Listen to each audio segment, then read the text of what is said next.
Good afternoon, everyone. We're just going to give it a minute or so and let folks get in from the waiting room. And we're going to ask that you mute your lines if they're not already muted. And we'll get started in a moment.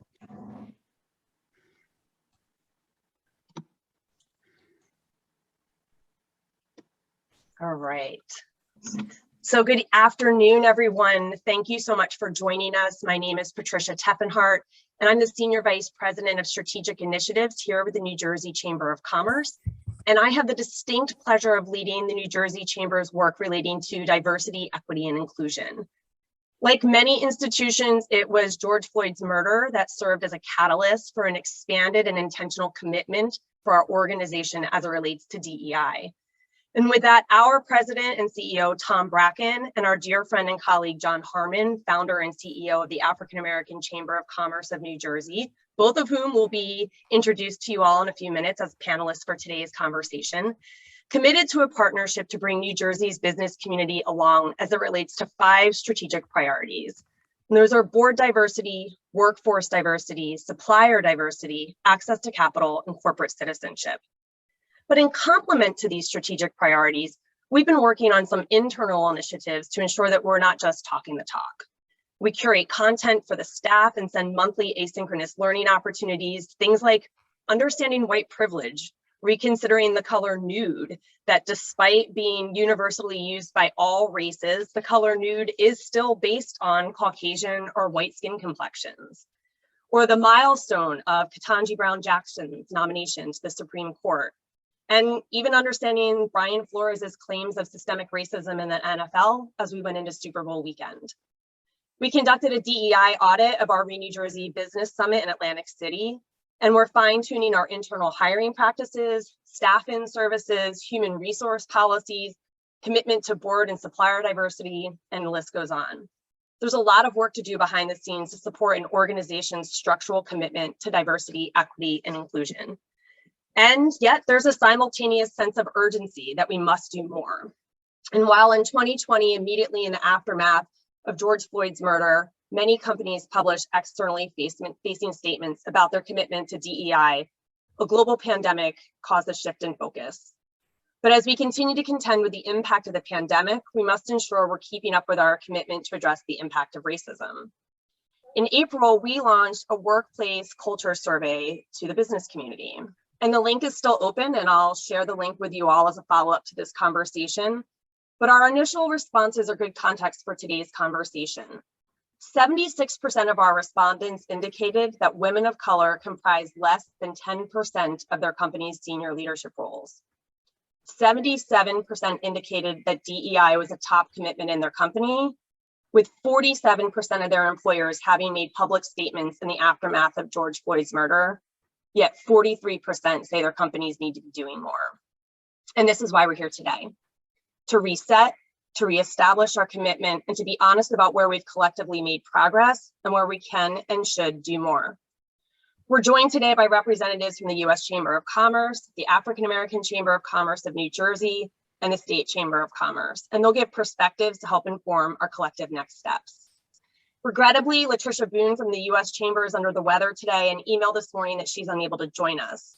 Yet it's still so important that we identify ways to center the voices of women of color in this conversation. So as such, we're hoping to have a follow-up session with her soon where we can do just that. Before we move into today's discussion, I want to once again thank you for being here. We are recording this discussion and a link will be sent to you next week. We also welcome you to ask questions and contribute to the conversation by using the chat box to the right of your screen. We'll follow the flow of the discussion in the hopes of keeping everyone engaged. And with that, let me introduce our moderator for today's discussion, Anjali Kamlani, who is an award-winning journalist and senior reporter at Yahoo Finance. Her role includes live coverage and published reports of all things healthcare. And prior to Yahoo Finance, she was the managing editor of ROINJ, where she now contributes articles on all things DEI. Anjali and our panelists, thank you so much for joining us. I look forward to today's discussion. Thanks, Patricia. Thank you for that warm welcome. And thank you to the Chamber for organizing and hosting this. Of course, we know a few of the panelists here, but just in case you don't know their faces and just know their names, let me introduce Tom Bracken, President and CEO of the State Chamber of Commerce, John Harmon, founder, president, and CEO of the African American Chamber of Commerce in New Jersey, and Rick Wade, Senior Vice President, Strategic Alliance and Outreach at the U.S. Chamber of Commerce. Thank you so much, gentlemen, for joining us today. Unfortunately, we're going to miss Letitia, but I'm going to hold down the fort for all the females of the world right now, and hopefully we'll carry on a decent discussion as a result. I want to start off on a more serious note for this discussion. We were set to discuss really everything that has happened in the past 2 years, looking back on George Floyd's murder and the catalyst that it represented for all the social justice work and all the efforts on diversity that were necessary. But we do have to take a moment to address something that happened in the very recent past, and that just sort of puts in the forefront why this discussion is still so necessary, and that is the shooting in Buffalo. I'd like to start out with you, John, just to talk about, it's far away but close, Buffalo, but it also is a repeated cycle, and sort of how that resonates with the business community here in New Jersey. Well, again, thank you, Angelique, for being here today, and Tom, and the New Jersey State Chamber, Patricia, Chris, for getting us all together, my friend Rick Wade. It's unfortunately this whole thing in the aftermath of George Floyd, we were all trying to find a pathway forward. And this incident in Buffalo is a big step back into our dark past here in America. Unfortunately, Black people are not still valued commensurate with others in this country. And we just got to keep that in the forefront of our minds and try to navigate a way to get us all in a better place. People trying to live a normal life, shopping, buying gifts for loved ones, in a pandemic still environment, you're navigating that kind of invisible predator. And then you have someone that comes out and just takes people's lives. So it's great that the corporations and the communities are rallying around the whole folks together, but we need not forget the fact that this happened and try to get to the root of why it continues to happen. I think I'll leave it there, but normalcy takes a lot of work, if there's such a term anymore. Certainly, yeah, or redefining what normalcy is, that's for sure. Rick, I'd love to get your thoughts on this. I know that you've been in touch with some businesses in Buffalo on how they're really responding to this. Well, thank you, and thank you for having me. Yeah, I think John is right. And this takes me back. I mean, I was sharing earlier, I'm from South Carolina, and it brings up the tragedy just a few years ago at Mother Emanuel AME Church, where I lost a friend, Pastor Clementa Pinckney, and the other worshipers who were just worshiping. And what happened in Buffalo is indicative, I think, of the work yet to be done in America with regards to race, with regards to how we view each other and our humanity. It's tragic. And while it is meaningful that the refrain now is our thoughts and our prayers and our hearts are with you, and we are. And I believe collectively our hearts and prayers and thoughts are with the people, the victims, the survivors, the family, the community of Buffalo. But we have to move from our faith and hearts and prayers and thoughts to real action. And I think that the challenge before us, which quite frankly has been the challenge in America's history, is around racial reconciliation. It is around first reconciliation and then real action. And I was talking with our partner, local chamber, the Buffalo Niagara Partnership there. And who would think that in this day, in year 2022, that the chamber and the business community is mourning, but also leading in to help raise money for funerals and to support families. But once we get through the mourning, and if we ever do, we can't lose sight of the tremendous work that still has to be done.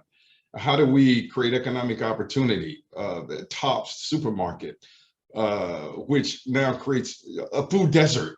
But there was a food desert before this tragedy. How do we create jobs and economic opportunity and address some of the systemic infrastructural issues that have, unfortunately, that still exist because of our racial divides? So the business community is doing what the business community does best in this instance, and that is to lead. And we at the U.S. Chamber, we're going to work locally with the community in Buffalo as they continue to push forward and move forward during this terrible, difficult mourning process, but then roll up our sleeves to stand with that community and stand with all communities in America to again engage in real reconciliation, but real action to close the racial divide and ensure that we create equality of opportunity for all Americans. Absolutely. Well said. And to your point about the humanity, I think often it seems so simple. We could erase all these problems just by looking at each other as humans. And yet that is the one thing that people sort of refuse to do. We look at ways to differentiate ourselves more often than not in society.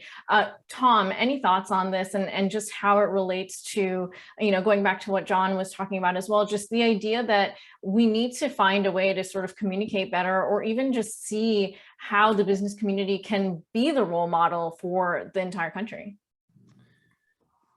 Well, we have been very pleased with what we've been doing on the DE&I initiative as an organization. And I think John feels the same, that we've moved ahead quite a bit. We have a long way to go. But when the Buffalo situation happened, it was just kind of a punch to the stomach to say, we're trying and we're moving forward. And then something like this happens, which is so disgusting and so against what we're trying to do, that you sit back and say, how do we deal with this? And I think what Rick said and what John said is very appropriate. We deal with it by moving forward stronger than we were moving forward before, and just moving forward to get more progress made. We can't prevent everything from happening, unfortunately, but we can set an example and maybe prevent some things from happening. So the more progress we make, the better off it'll be. And that's the mission that we're on. I think that what we should be doing here. But it's reading this person's manifesto, and I don't understand it. I just don't get how, because I've never lived it and I've admitted to that. I don't get how anybody can have that kind of hatred. I mean, it's way beyond my comprehension. So, Angelique, could I just John, of course, pick up a little bit on some of the things Rick said? As we start to unpack this today, it just underscores the difficulty it is to live in America as a Black person. And we take that for granted, but it's difficult. Black man, Black woman, the perceptions, we just, the whole Mother Emanuel situation. Here you are, folks having a prayer meeting, Bible study. Black people as a whole, as you look at the history of our existence in America, we're very resilient. We've been able to go through a lot of this tumult and still try to find a pathway forward and coexistence. Back to the church situation. They were accepting people in. That's who we are. We are very accepting of people. We don't do a lot of vetting, as some people might vet us. And maybe we better, going forward, we should do a better job of that. But here, in a very comfortable setting where folks are connecting with their higher power, if you will, someone just takes people out. Again, in Buffalo, folks going through going to get groceries, going to get gifts, someone comes to take them out. Then the other piece I think Rick referenced a food desert. Here you have a corporation making an investment in a community to address a social deficiency or community deficiency, because what the fuck? We might have lost John there for a second, but to pick up on his point, Yeah. absolutely. All right, so John, got you back. Great. so the corporation makes an investment in a community because we have these social, these chronic diseases, high blood pressure, heart disease, diabetes, because we're not getting access to good fruits, vegetables, and now someone takes that away. Corporation has done right by responding to a need, being a good citizen, corporate citizen, and now maybe that's going to factor into other decisions going forward because of a people who've done nothing but try to coexist. So it's very frustrating at times, just being Black, a Black man leaving his home in the morning. You know, I say to married couples all the time, when the man leaves, a Black man leaves the house, hug your husband, kiss him, slap him on the back of the head, but send him off, let him know that his home is his castle and someone there loves him. Because, you know, I may be out in a suit and tie and be perceived as a certain person in the state, but trust me, I'm not immune to this foolishness that could occur at any moment. No, that's a good point, John. And I think, you know, to segue into what we were going to be discussing today, to that point of the manifesto and the idea that there are some people that still believe or feel in some way that people of color are here to replace them or to replace the population or outgrow them in some way. That seems to be part of where some of this hatred comes from, and whether or not it is active hatred in the way of domestic terrorism or in the way of you know, social injustice, as we've seen, just general tensions that have been long standing in communities. It seems like there is still a long way to go as far as we've come in at least being able to recognize it. There's still is a long way to go, and the business community definitely stands in a position to be able to change all that, to the point of the discussions we've seen recently about diversity of boards, about access to capital, which I know you've discussed many times, and a lot of other issues that come up with, you know, access to health, access to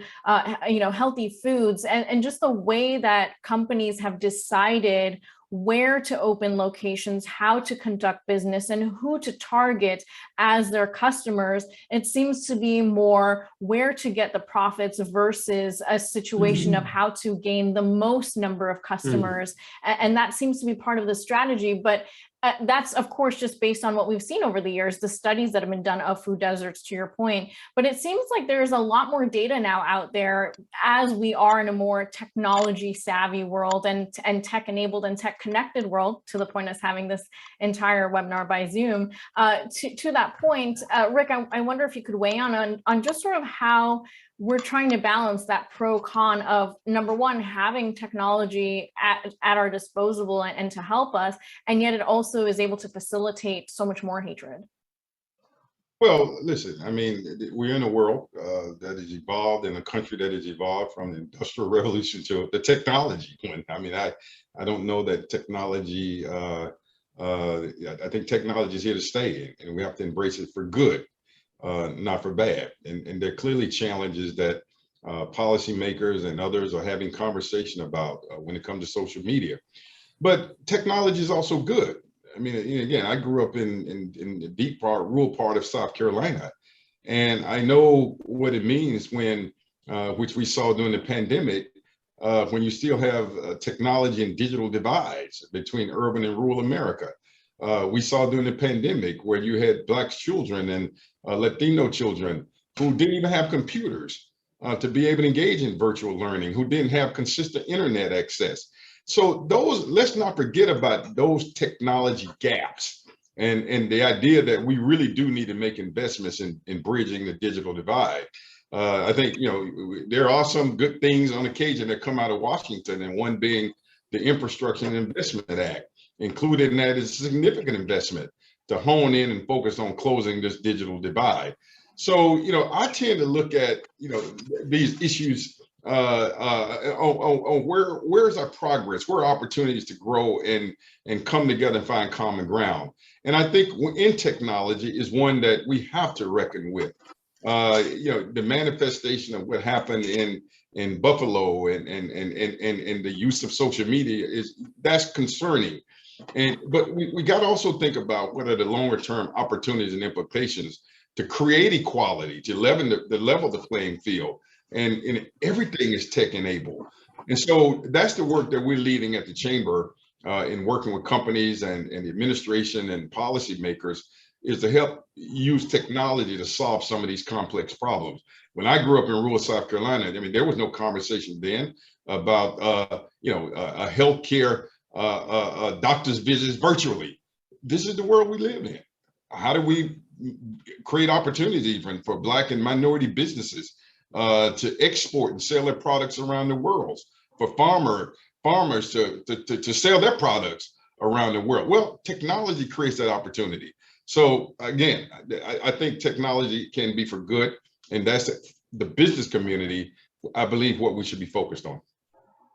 Absolutely. And to that point, I also want to just throw something out there that I know that Tom and John have heard me say before, but one of the things as an immigrant and a minority as well, I will say that we, the broader we of minorities, have often benefited from the struggles of African Americans because you have set the tone, you have set up the infrastructure to be able to fight and to be able to discuss so many of these issues that are so important. And so I think that often gets lost in this ongoing struggle to try and set the tone for these things. To that point, though, just the idea that we can even look at how to mandate, right, certain issues. I know that in California, there's been discussion about representation on boards. We've seen in the financial sector, for example, as well, requirements for boards to corporate boards to diversify and have certain number of women or certain number of minorities. I know in New Jersey as well, that's been something that came up. Tom, could you talk to us about that and just sort of the idea that we need to be looking at policies like this, but also sort of the way that business in general will view these mandates and the way that we need to sort of come to the middle on that? I think what you're referring to, Anjali, is a bill that was proposed in New Jersey for mandating certain number of women on publicly held corporations from companies in New Jersey that were publicly held to serve on the boards of directors, and it ranged in a number based on the size of the board. And that was a bill that I think was passed in California and was introduced here a few years ago, but COVID kind of put a halt to that. And then it reappeared, and it was about to be appear at a hearing this week. And in fact, Patricia Teffenhart was going to testify for us on that bill, but it was pulled from consideration. So we don't know why it was pulled, but the fact that it was pulled, I'm not sure that's a positive, because we don't know the reasons. If there are valid reasons, that's fine. But to begin a discussion on something like that never hurts, because it's educating. And now, if it isn't reintroduced, the discussion, which would be educating, won't happen. I would love to get John's thoughts on this, and specifically tied into the idea that on one hand, businesses want to be able to, say what they do. And in the aftermath of George Floyd, we saw corporate heads talk about what needs to be done. Do you feel like there's been action enough to follow in the past 2 years, even considering we don't see this bill, but on the business side alone, has enough been done? The short answer is no. And I know there's a debate about mandates. So let's put that terminology aside, because here in America, we have a way of weaponizing words to divide people. But at the end of the day, we gotta let the data drive our decisions. In New Jersey, Blacks have the highest poverty, the highest unemployment. Our net worth is $5,900 to $315,000 for whites. Public contracts. We represent 14% of the population, gave 94% of our vote to this administration. Where's the reciprocity? So that's where the problem comes in. How are we going to bridge these wide disparities and close these gaps in our lifetimes? So if you say mandates, folks are saying you're imposing stuff on us. Okay, put mandates aside. How do you incentivize it? The state doesn't have a disparity study done. We've been talking about it for 5 years, but you say that you want to make things more equitable, more inclusive. You want to give folks equal opportunity. The rhetoric does not align with action. And so I think through initiatives that are launched by the US Chamber and working with Tom and I here in New Jersey, those are ways where we can get people to have real conversations, substantive, out of the public domain and come forward with something that works. But right now, if you just look at the net worth numbers, we're in terrible shape. And if we're getting 1 to 3% of public contracts, that's terrible. Blacks fought hard to get civil rights legislation, but we're getting the lesser return on that because the groups of protected classes are expanding every day. And so that is a challenge. So you don't want to publicly say anything that make folks feel uncomfortable or, us against them. But the reality is we paid the biggest price. And therefore, what's in it for us to get us in a better place to help more of us who are struggling to get in a better place? Because if you don't improve the conditions of those people who've been marginalized and left out over the years, then you got more tax dollars going from entitlement spend. You're going to spend the money one way or the other. So if we can teach more people how to fish, getting more diverse boards are going to have different perspectives in those conversations. That's going to lead to what I believe more innovation, more impact on the bottom line. It's been well documented that the diversity with the right people in the right place is a win-win for everybody.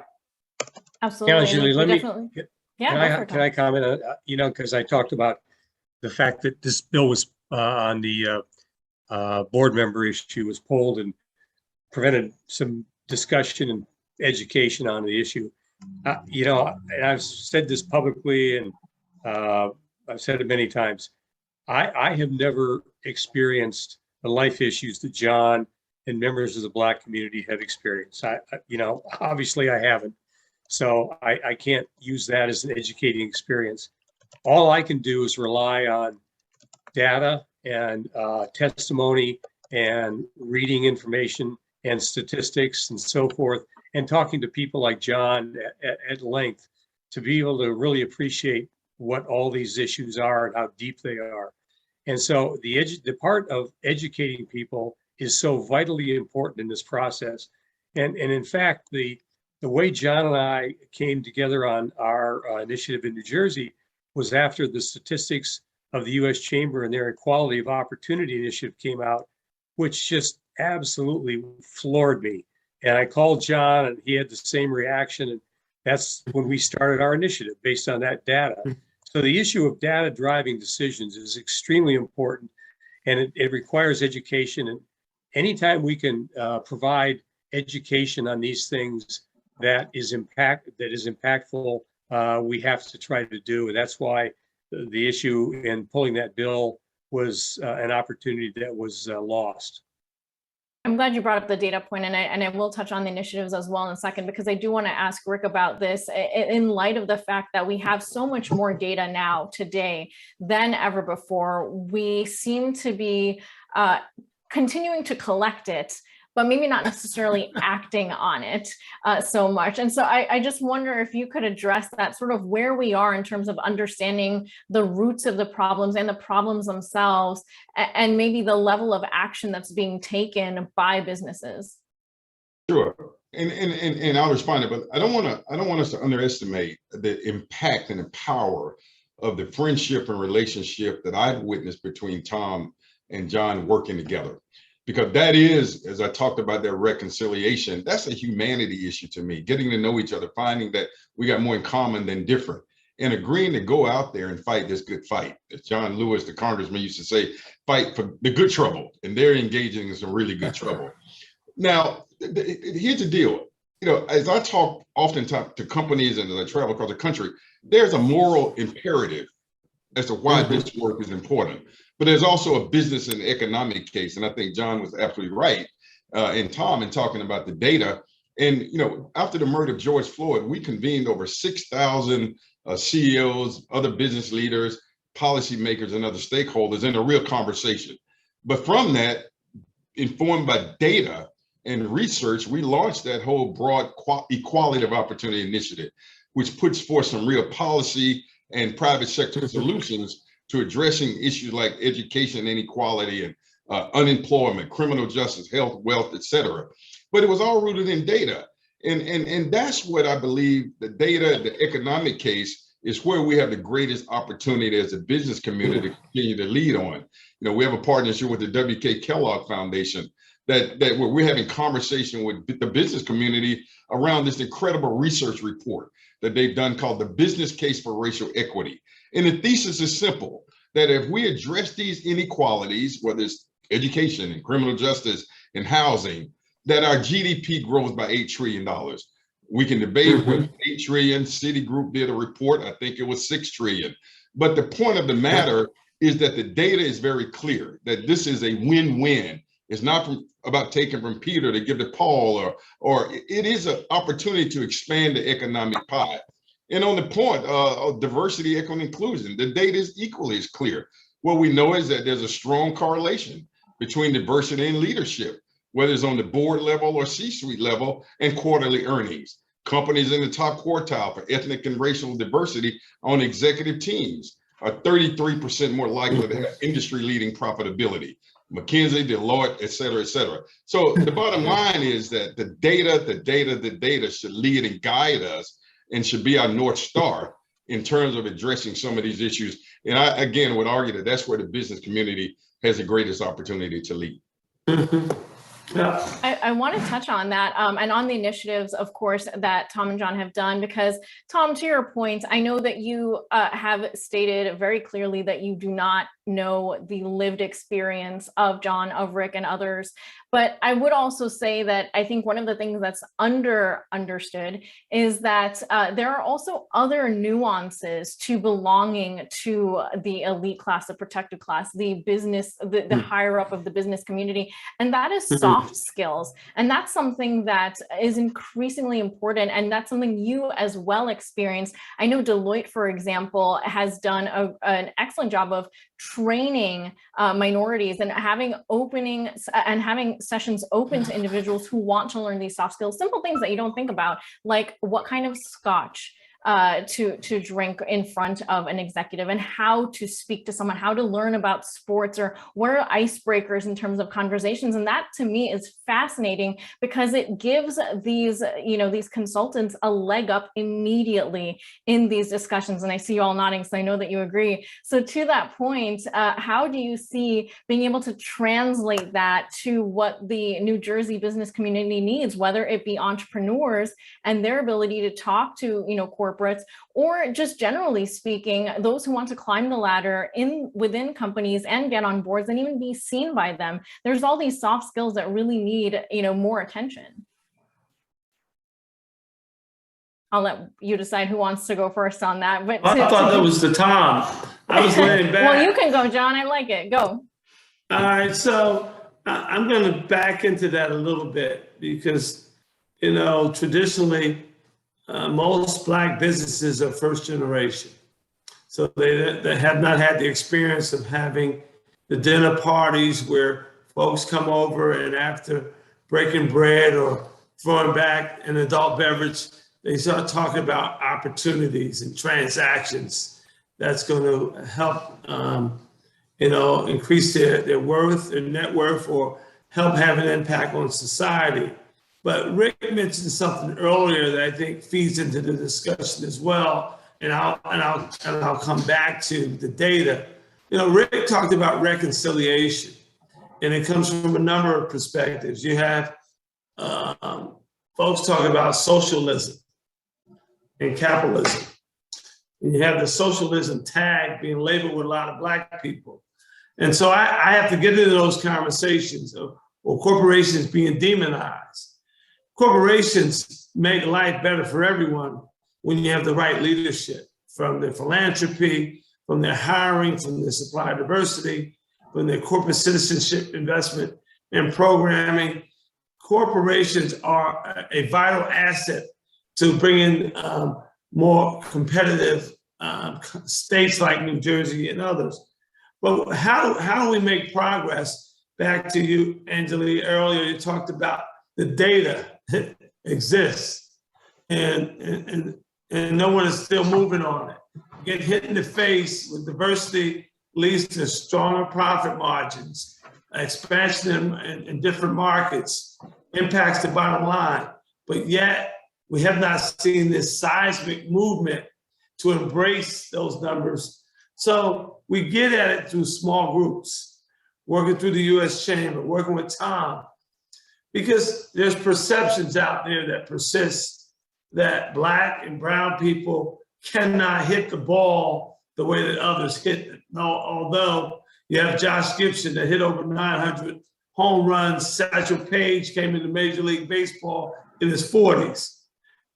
So the data exists and it's well documented that when we're afforded to a level playing field, Black people excel. So I just think we continue to keep the conversation at the front of our minds and work through these smaller groups to get people that have an open mind to sit down and navigate a path forward.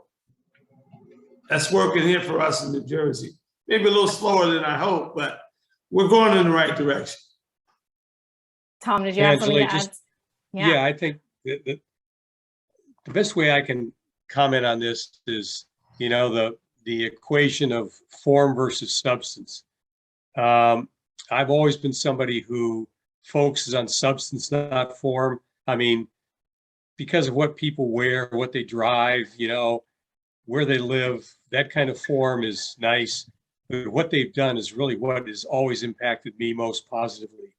And I've been very fortunate in my career in banking and also with the Chamber to have affiliated with some very successful, high-profile people, some of whom are all form, some of whom have form and substance, and some who are much more substantive, which means that they are doers and not takers. I would gravitate to those people all day long because I like to get things done. And I think the initiative that John and I have is really about substance versus form. And the reason I say that is, you know, we realized up front that a lot of companies thought that they were embracing diversity in a very aggressive way by throwing dollars at it. That's the form part of it.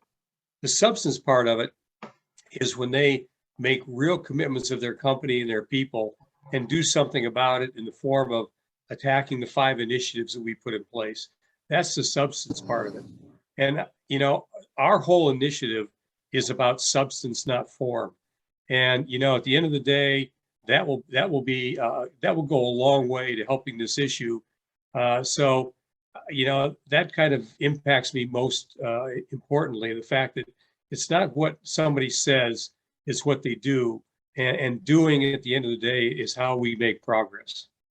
I love that point, and especially the part about throwing money at the problem. I think that has been a way that companies have sort of invested in the idea of DEI before, or in other ways, including, you know, access to capital. It's been sort of pilot programs or things that have temporary impact, but are not looking at the root cause of the problem. Rick, I wonder if you could weigh in here just to tell us, blanket from the national level, how much we've progressed, especially in this post George Floyd era, in terms of more long-term action versus pilot programs or things that are just, you know, money and temporary pots of funding. Well, first of all, let me go back on a lighter note. I really love the study you referenced, I think, by Deloitte. I've always wondered why When I was in corporate America, I never made it president and CEO. I was drinking the wrong kind of liquor. You said what kind of scotch, and I'm a gin and tequila guy, so I got to change it up now. but on a serious note, I think it depends on the lens from which you measure the progress of our hope.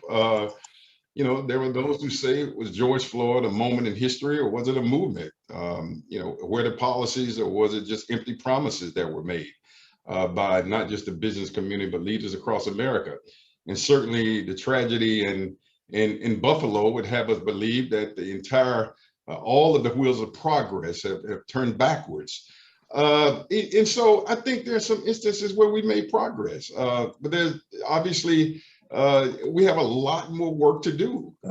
When you only have, 3, 4, maybe Black CEOs of Fortune 50 or 100 companies, when you look at the data on diversity at the C-suite level, when you still look at data in pay earnings, even in the area of women and Black women, there's still pay inequities.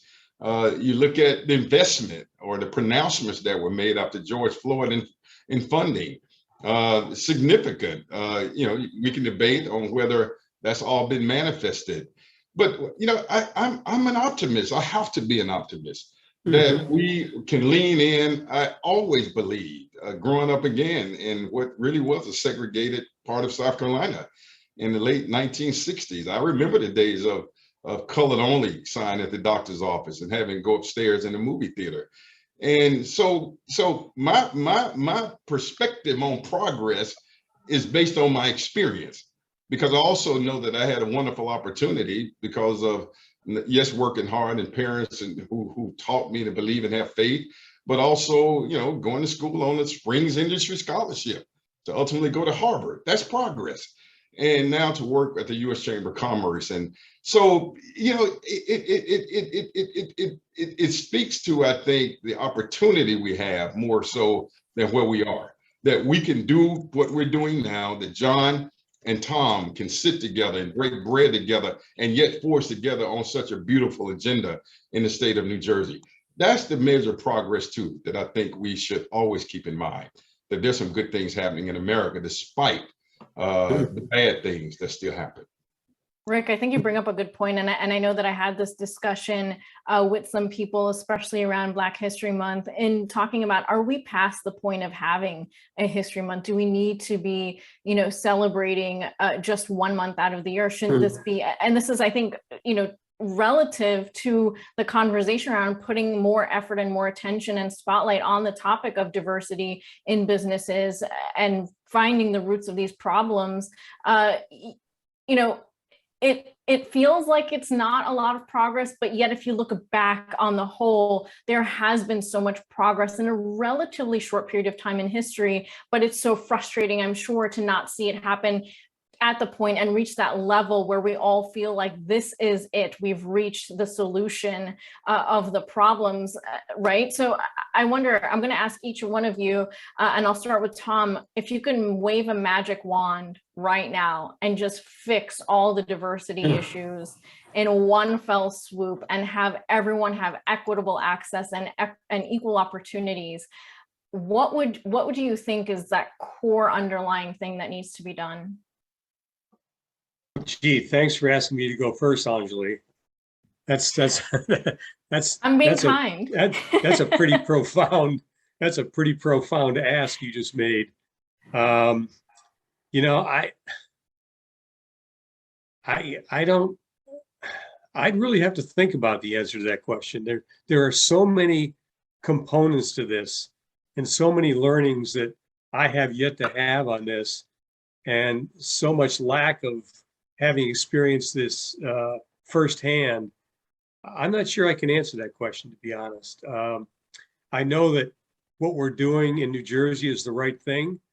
I know that through the help of Rick and the U.S. Chamber, we've been given a pretty high profile on this stuff, and I'm being asked by different states how we're doing it. And I think John and I are going to be asked to make a presentation in September in Washington to a very prominent committee of the U.S. Chamber on what we're doing to try to entice other states to pick up on our example and move forward.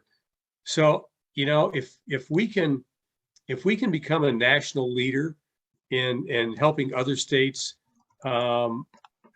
begin to do what we're doing in New Jersey, and that can take root and start to grow, I'd be very happy with that.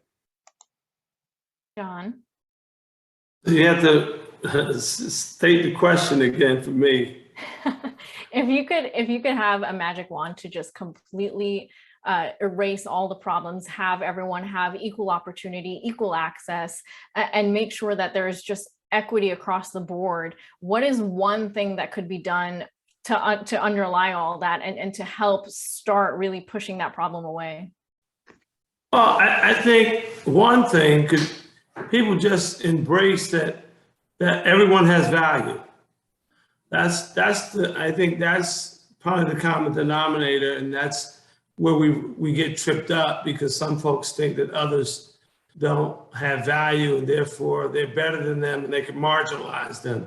So getting in a place where folks are valued equally, I think it's a win-win for us all. And if that day should come, there'll be a lot of dancing in the street for good.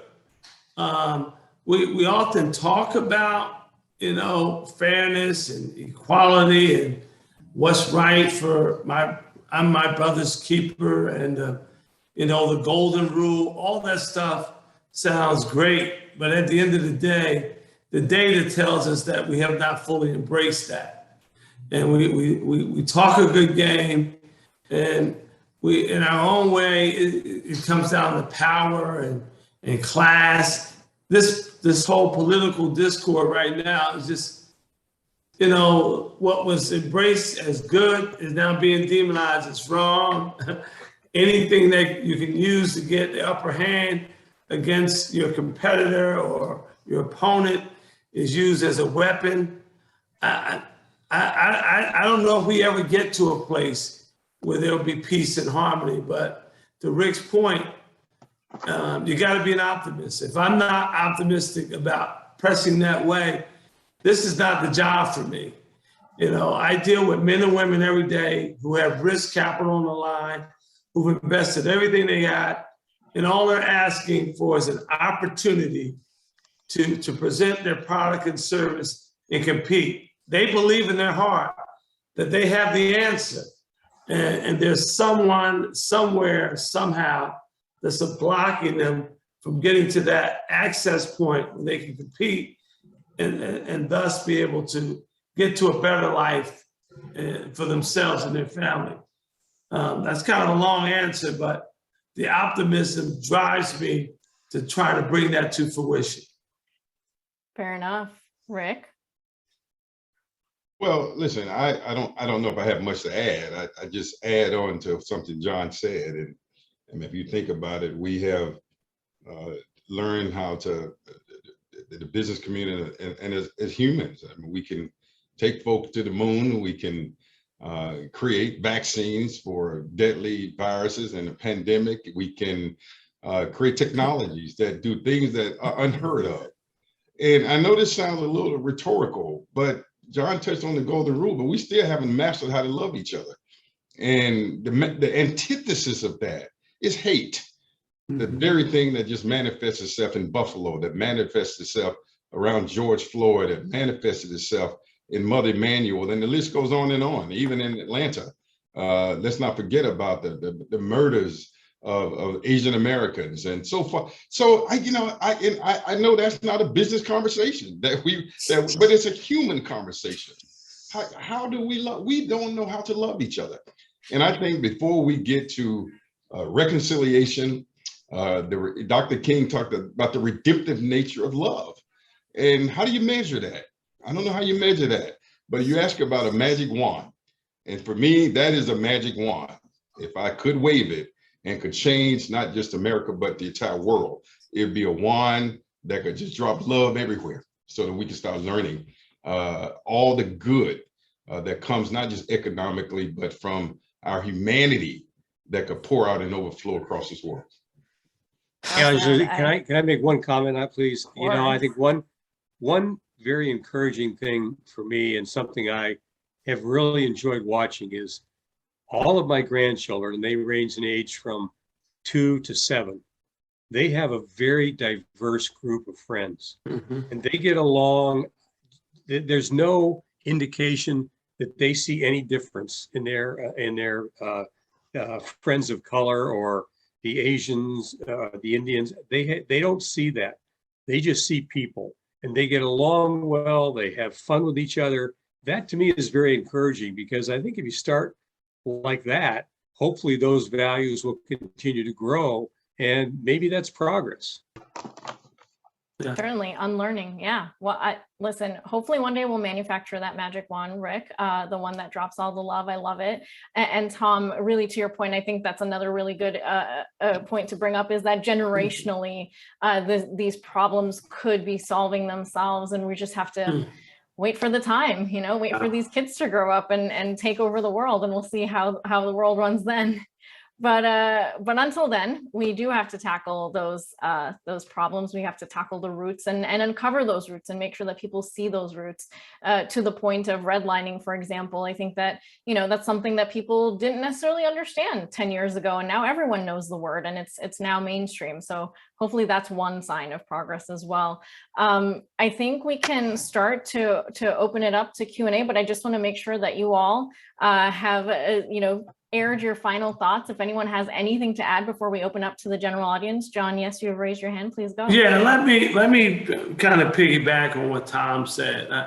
I agree. I believe, and I've said this on a few occasions, the movement post the murder of George Floyd was successful, in my opinion, because of those young men and young women, the daughters and sons of those executives. When they came home, that daughter looked in the father's eyes and said, hey, Jose is my friend, or Maria is my friend, Raheem and Shaniqua, these are my friends.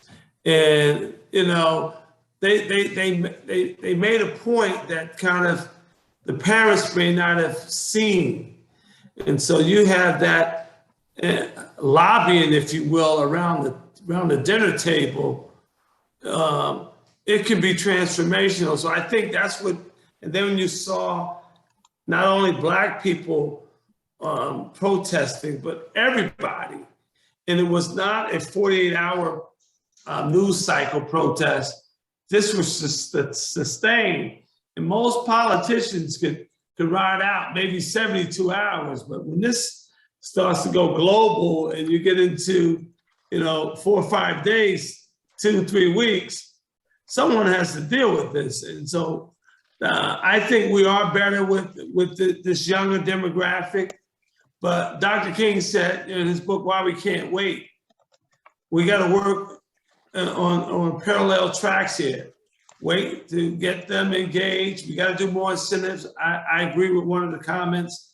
Mandates have to be imposed temporarily, but we need to jumpstart what's going on. Maybe more aggressive tax cuts. We got to figure this out. But people like myself and others and the members of the African American Chamber, we cannot wait until the next governor or the next president. We need some impact today. That's a very good point. And to sort of culminate, I think what we've touched on here, it seems like at one point it was very much a human issue, a social justice issue, and businesses saw there was no role in addressing any of these things. And now we've come from the other direction, where we do see them taking responsibility. We do see the business world understanding how this is all interrelated. And so maybe we're swinging more to the middle, where it needs to be combined and really see everything from a holistic point of view in order to be able to solve some of these problems. With that, I will hand it back to Patricia. Thank you so much. I know you're all muted, but if we could just please give a round of applause to our amazing panelists here. Tom, John, Rick, thank you so much for your time today. Thank you so Patricia, much, back to you. Julie, for being an expert moderator as always, and to Tom and Rick and John for being with us today, but also just for being who you are on a regular basis. There are some comments in the chat box about looking for role models, and I feel really thankful that we have many of you with us today. John, I've actually witnessed you at some of our in-person events with young people in the room. You do not shy away from an opportunity to bring a young person on stage with you, put them in the spotlight, to spend 5-10 minutes, really just giving that personal touch that so many of you have touched upon during this conversation. And I think that is a real catalyst for change, is humanizing people who have been successful, and finding opportunities. Right, we talk about it a lot, like reach down and pull people up with you. And I'm thankful for the role you all play in doing that daily.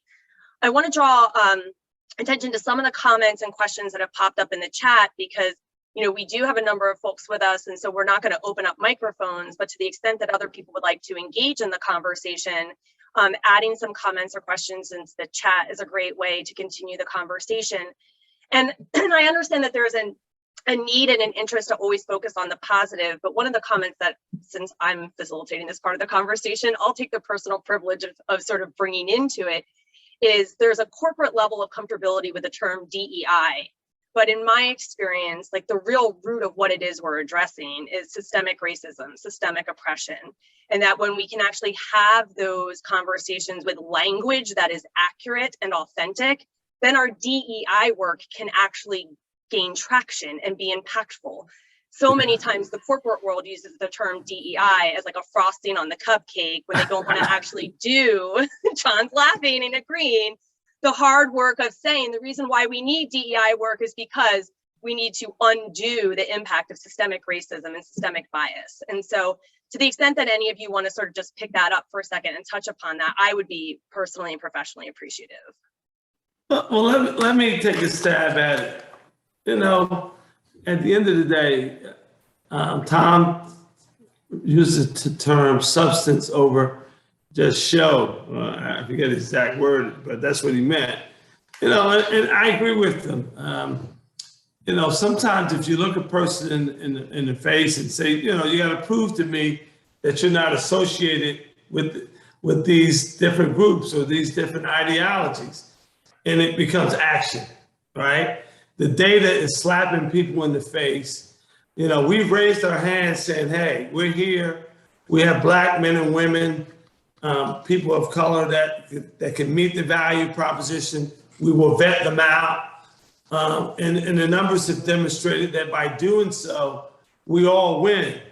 So it goes back to, so what is the problem still, right?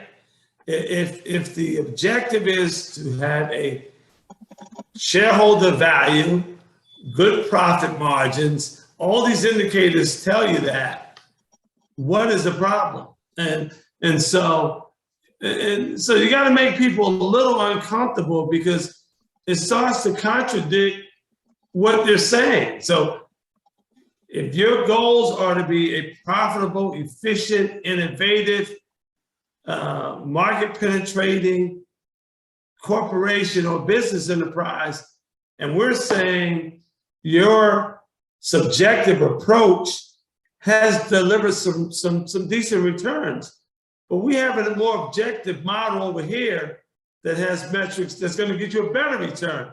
So what is it, right? And so that's where the small group conversations that we have get us some impact, and Tom has led those and he's leading them today.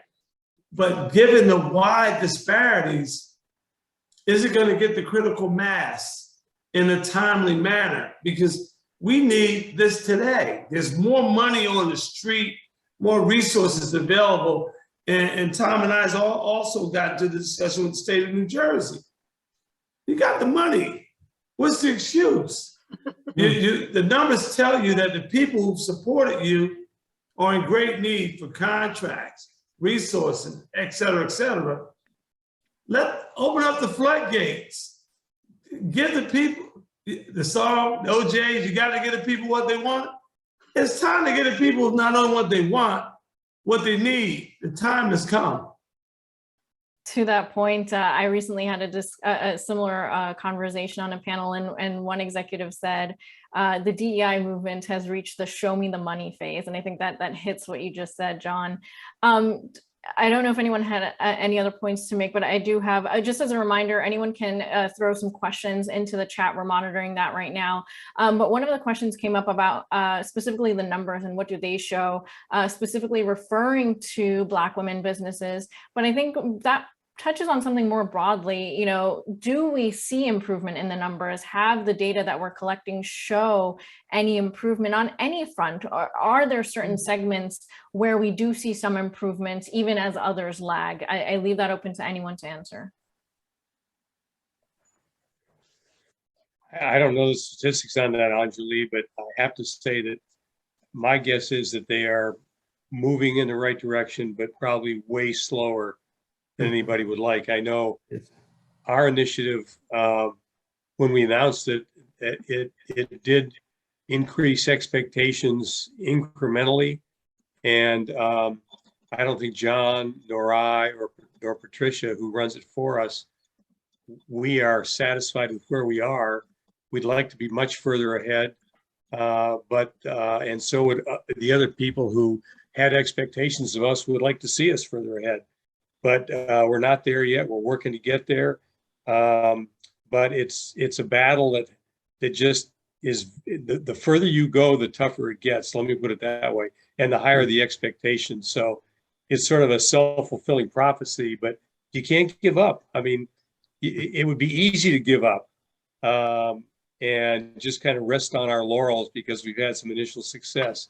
But that initial success is just the tip of the iceberg on what we can accomplish. And I think that's what drives John and I, is the potential is enormous, and we're on a path to getting there.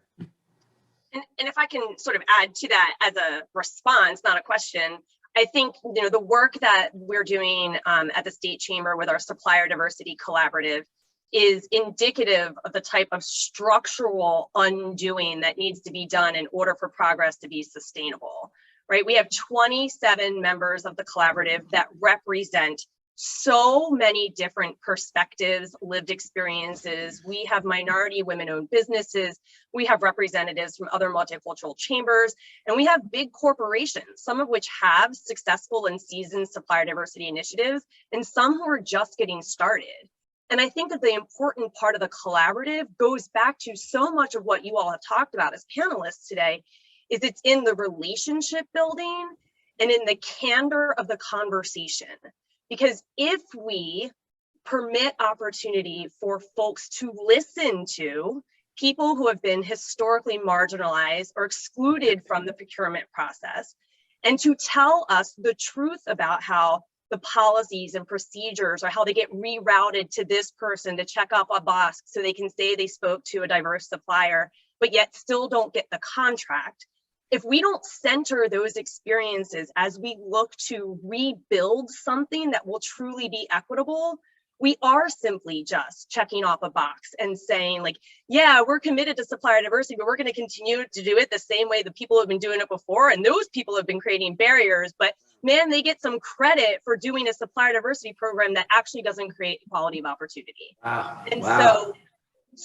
So I hear and appreciate that there is an urgency for results, but I think the way the chamber is approaching this is about integrity to the process, commitment to the communities that we are working to uplift, and really saying there's so much for us to learn and unlearn about what success should look like and can look like, that it makes the goalposts further away, but when we get those wins, they will be sustainable and grounded in the perspectives that we're centering here today.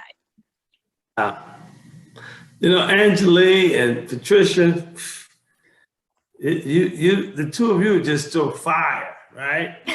and you know, but I think having the two of you or women like you articulating and advocating similarly to the advocacy that we do, it brings another level of credibility to the discussion. And it get folks that may not look like me to a point of better understanding that, hey, maybe I'm the person in the mirror that needs to change. But the point you made about integrity in the process, that's where we all get boggled down at. So you have a certification, right? You have these pre-qualifications you go through, and you get folks all ginned up, they're excited. And then you're not clear on when are you going to be allowed to compete for an opportunity, right? So we had this discussion with the Port Authority a few years ago. We need to get some clarity on that. You talk about billions of dollars in contracts, but you get all these patches of certification, and you're still sitting on a runway, planes fueled up, and you could never get it in the air. And so if you're a small business, your staying power is limited. You cannot continue to show up. You got to pick which opportunities to go after. I often say, if you're fishing in a small pond, you may be getting, some small fish, you're getting some sustenance, and then someone tells you to swing your rod over into the ocean. That could take you out of business. And that's what's happening every day. Folks want to get in the ocean so bad because they know they can compete, but they're staying here just to keep their lights on. Whereas other folks are not only reaping the benefits of the ocean experience, they're bringing their buddies and friends through the back door, and they're eating. People just got to be honest. We're not. No one's stupid, right? And there's so much information out today in the mainstream. I saw one of the comments about incentivizing corporations and others to step up. Incentives is about will. And I say this not only to white corporate leaders, I say it to my Black mayors as well. What's your excuse, Black mayor? You are the chief executive of your city. And I'm not seeing 80% or 50% or the majority of contracts going to your people either, because someone that doesn't look like us have underwrote your campaign and you're beholden to them. So it's like the Progressive commercial. It's a constant struggle. It is, but we got to stay in the game, and we got to put maybe shame them to death, but we got to keep having these conversations, because at the end of the day, someone will realize that, the gig is up. We got to do better, because if we do better, we all do better. I think that's a good point, John. And I think to your point of calling out people and having these conversations, the reason why I think I've been able to do all of that, and thank you for the compliment, is because I'm listening to people like you. I'm asking questions, and that's for Tom as well. For someone who has not had the lived experience to even sit in this conversation right now and to contribute and to ask the questions and to listen to the responses, that's something that we need more of. We need that humility, and we need more of that interest in even sitting across the other person and having a conversation, or to open this and really resolve a lot of the issues. My personal opinion. I'm going to throw it back to you guys. Yeah, I can't begin to compete with the comments of Rick and John for obvious reasons, but I can learn from what they say. And the more I learn, the more I can contribute. And that's kind of my objective, is to learn as much as I can, and then provide more contribution based on what I've learned. I just add, Tom, I think we all are learning a process of learning from each other, and that's very important. The one thing I will add is, even though I know we're having this wonderful conversation with the chambers here, the U.S. Chamber and the New Jersey and African American Chamber, but I do think it's important that we recognize that the onus is not just on the business community.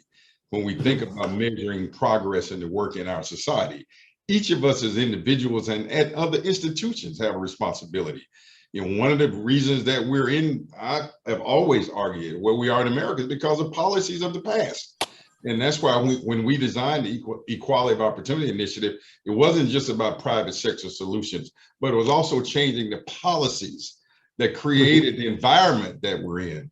So you know, it's one thing for CEOs to make investments and pronouncements and more suppliers, but we need them in the policy conversation too, to level the playing field and address some of these policies that themselves were rooted in designs from a perspective of race in America. So let me react to that. And so Rick's right. And one of the issues here in New Jersey is that the public sector and the private sector are not aligned from a policy perspective. So you have corporations putting forth minority and women-owned goals. However, the state has not even codified a credible process of incentivizing through goals. So corporations are saying, well, hey, you governor or you legislators can't be, demonizing me. You haven't done what you say you're going to do either.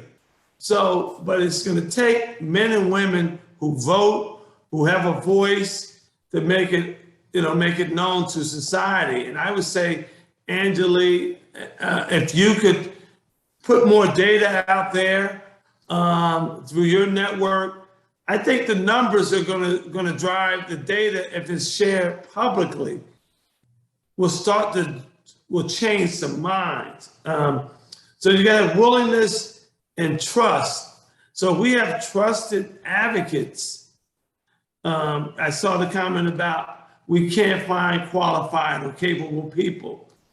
And that is absolutely ridiculous, right? But it's said all the time.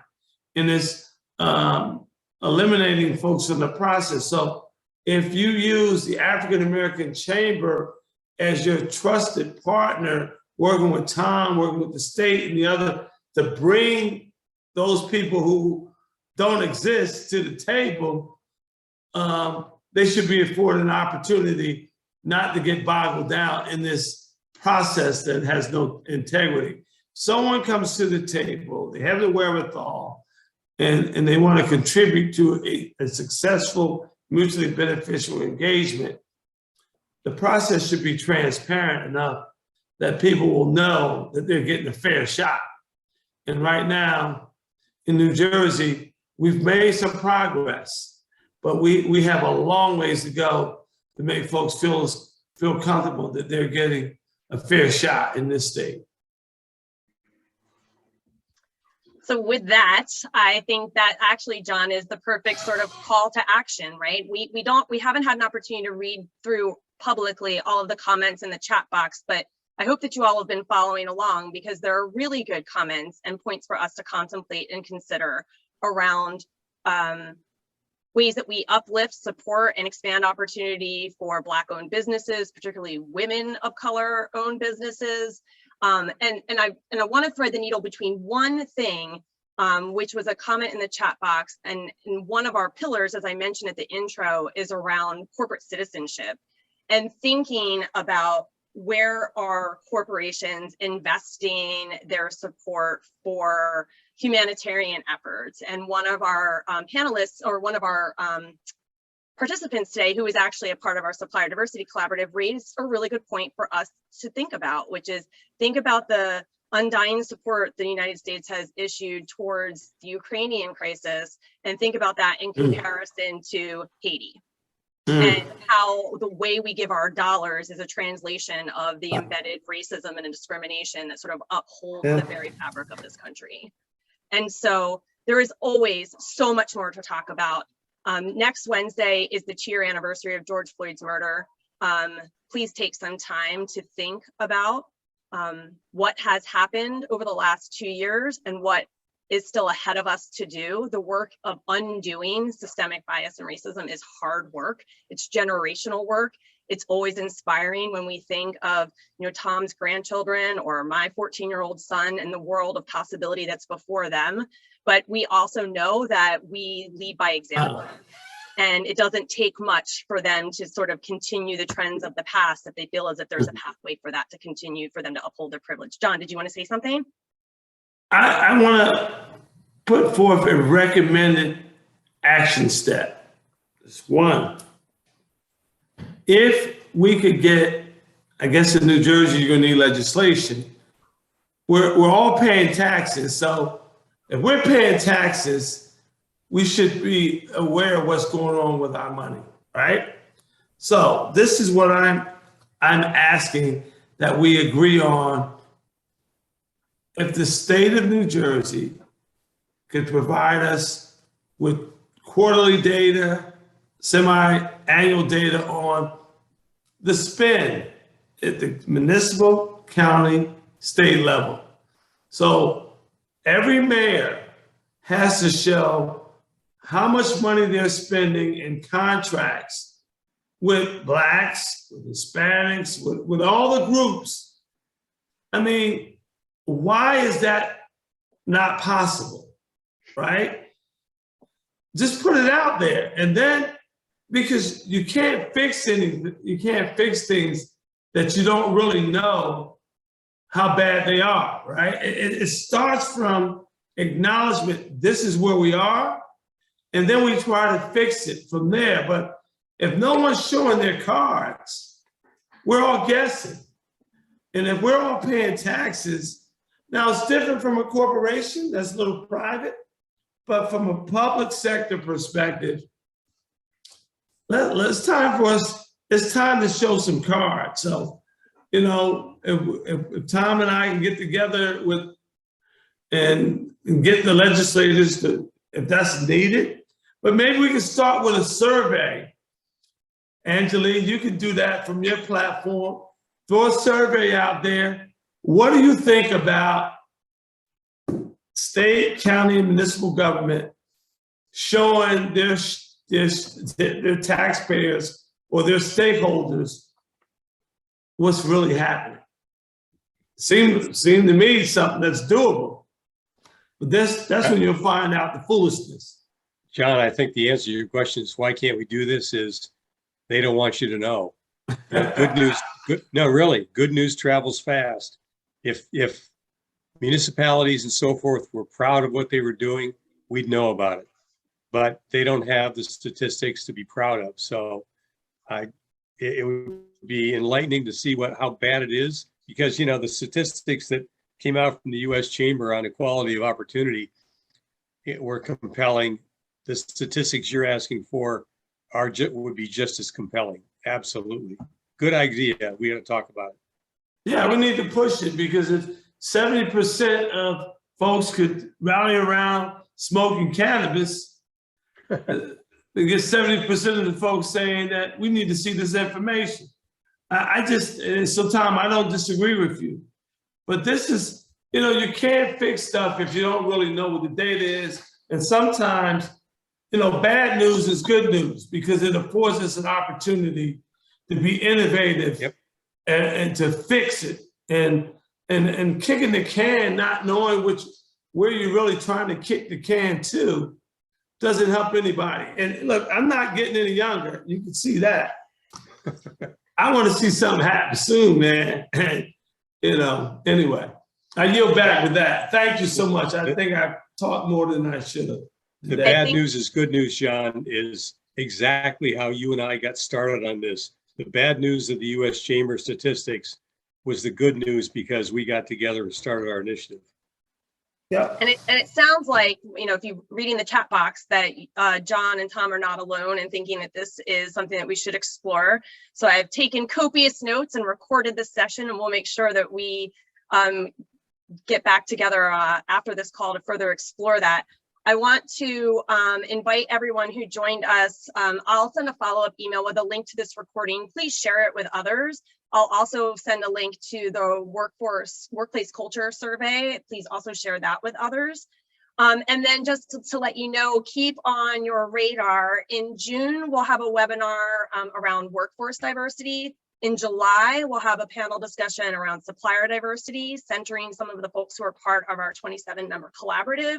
And then in August, we'll have a virtual discussion with some folks who are doing DEI work in their corporate entities and talking about what that could look like, looking at different structures of organizations and how, you know, this could actually start to take life if you're grounding it with some real roots.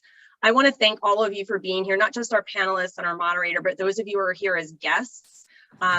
It's really easy to find a million other things to do with your time rather than sit in a hard conversation and accept some hard truths. But the fact that you were here says a lot about your commitment to building a more equitable New Jersey, and we're really thankful to have you as friends and colleagues and partners in this work. It is one of the very few nice Fridays we've had in a while here in New Jersey, so I hope that you all have a restorative weekend and take good care of yourselves. Tom, Rick, John, Anjali, thank you for your expertise and your perspectives and for being the wonderful colleagues that you are. And everyone, please take good care of yourselves, and we at the State Chamber will be in touch again really soon. Take good care. Bye-bye. Thank you. Thank you.